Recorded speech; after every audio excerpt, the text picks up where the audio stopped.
Welcome to being at home with George. And I almost said during the time of COVID, we're kind of in it, but we're kind of not in it because we want to move beyond reacting and actually create a future that we're actually responding and we're being proactive about the future we want to live into. And so we start off by embracing whatever's here, saying yes to it, and at the same time generating hope. And so one of the things I'd like to offer today is this quote by Einstein when he said, "The significant problems we face today cannot be solved at the same level of thinking we were at when we first created them."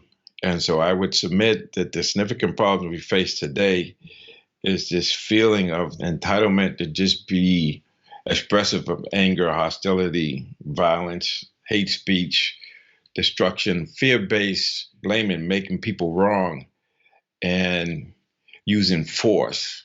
And the interesting thing about force is when you use force, you get counter force, or you have to keep using force, continuing to keep it going, to keep it moving. And so when we force our ideas or our values on other people, then we're going to get counter force, but also we have to sustain it. We have to keep putting the force on them. So it could feel like oppression. And so the opposite of force is power. So I would say the force is fear-based and the power is coming from love. It flows and it's self-generating, it's self-sustaining. So we have to understand that to go from the problem we have now, where it's hate, fear-based, we got to go to love-based, or to raise our consciousness or our thinking has to be predicated on love, predicated on this idea of inclusion and acceptance, and remembering what we talked about in the Constitution about life, liberty, and the pursuit of happiness. And it's not about blaming and denying and making people do things and being destructive and making people wrong.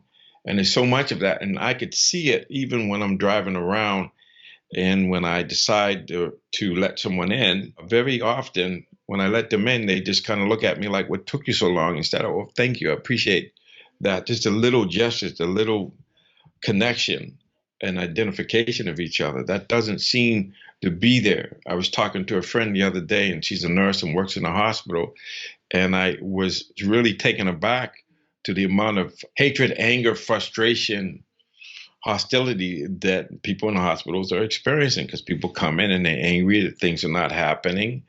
And, you have to understand that these folks have been through years of seeing people die and being sick and not being able to do anything about it. So that now there's not even a feeling of safety. So there's this ability or this desire to just give in to the negative or the fear-based impulses and just to lash out and to be angry. And I'm not saying there's not people who do wave. Recently, I've been seeing people who are waving, and I want to encourage that. I want us to get beyond the illusion of separateness and making folks wrong and having love and thinking about things, focusing on what we have in common and reflecting on what would happen, because a lot of people who don't like wearing masks or they don't want to get vaccinated. And so they get outraged being forced to wear a mask. So what happens when you're forced to do something that you don't believe in, or somebody is imposing their will on you? How are you going to react to that when they say to you, "Okay, so you have something wrong with your body and you want to get it fixed," and they say, "No, you can't. We're controlling. We make that decision for you." And sometimes that happens with healthcare. Nobody wants to be told what to do. We want our freedom. We want to be able to say, "Yes, I want that. I'll pay for it and let me have it," or "That's going to make me happy in my individual life. I need to be able to do that." And I'm afraid we're getting to the point where it's like we want to control everything, and we want to control people, and we're forcing people to do things or forcing our will on them.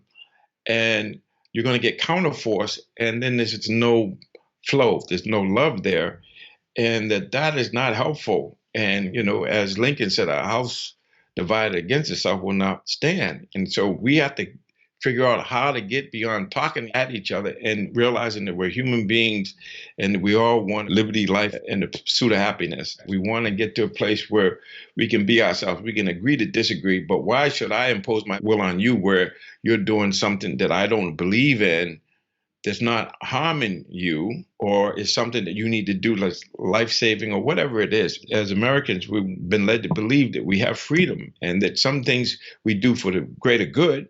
But then when we're imposed and people are telling us we can't do things, that's a problem. And even though we're acting like there's not going to be consequences, there are going to be consequences.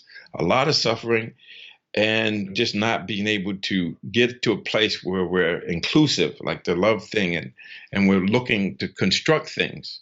So we're laboring for things that make things better, to bring us together and to be able to have a big tent so that everybody, even though they might have different religions or sexual preferences or even just ways that they want to treat their body, we have to be able to create space for them to do what they're doing and be how they're being. And we need to get beyond this. So our level of consciousness has to get raised. And I'm reminded of the Greatest Commandment that talks about the love of God with all your mind, heart, and soul, and to love your neighbor as yourself. We have to get back to that, because love is productive, and love is this idea of caring for each other, but respecting each other as we are, not as we want you to be, but how you are. And so we have to get to that, and we have to respond to each other. It's better together. It's too complicated for one person to have all the power, or one party to just say, this is how it is, and we're going to impose our will on you.